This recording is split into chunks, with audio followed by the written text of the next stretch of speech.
What's up, everybody? It's the homie Truth Teller, the street reporter. FBG Cash is the person I'm always asked about.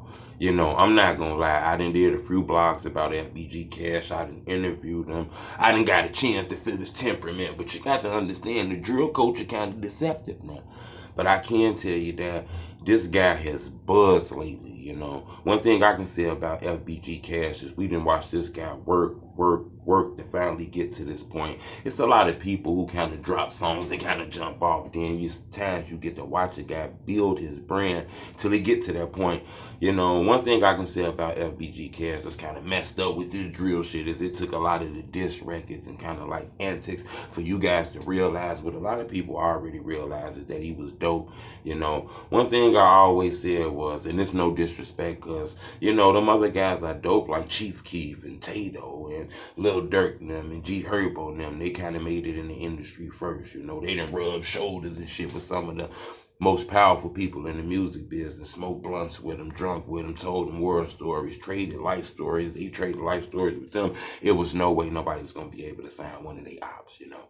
After telling stories of people and shooting at their cousins and trying to kill them, there's no way nobody was going to be able to fuck with some of these people. So they found themselves in the blackball, unfortunately.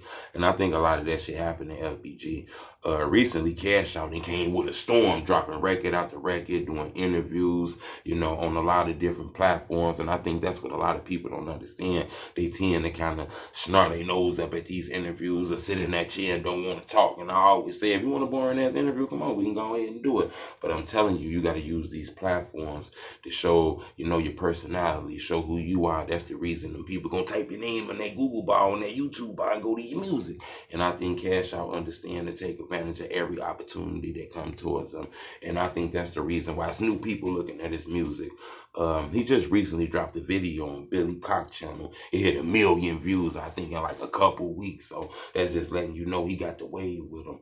But I do want to say one thing, you know. We done seen them in a lot of things too now. We seen them at the old, in front of the little Moro, you know, a King Von and stuff like that. We done heard diss records. He throwing shots at King Von, throwing shots at a lot of people from O Block, you know. A lot of the fans is geeked up. A lot of people geeked up because they feel like he doing it for Doug. This what they supposed to been doing. And I can understand that, you know. Then again, you know, these diss records get dangerous. It's 2022. Nobody ain't playing about them diss records no more.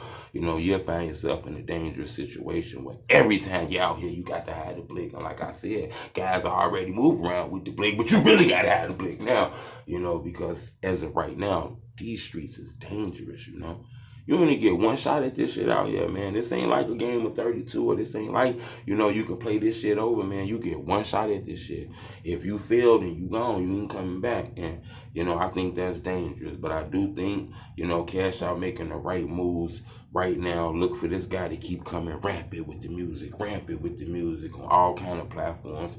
I think this guy gonna get a deal real soon, in my opinion. Because it's a lot of people looking at the drill culture. It's a lot of platforms that's doing interviews with these drill artists and they doing numbers and shit like that, you know, because there's a lot of people interested in the drill culture. To be honest with you, the drill culture then kind of took over the whole music industry. Everybody kind of sound like the drill culture, or it feel like the drill culture, in my opinion. But subscribe to my YouTube channel. It's a lot of things going on. I'm probably drop my part 3 of my interview with Old Block Gleesh.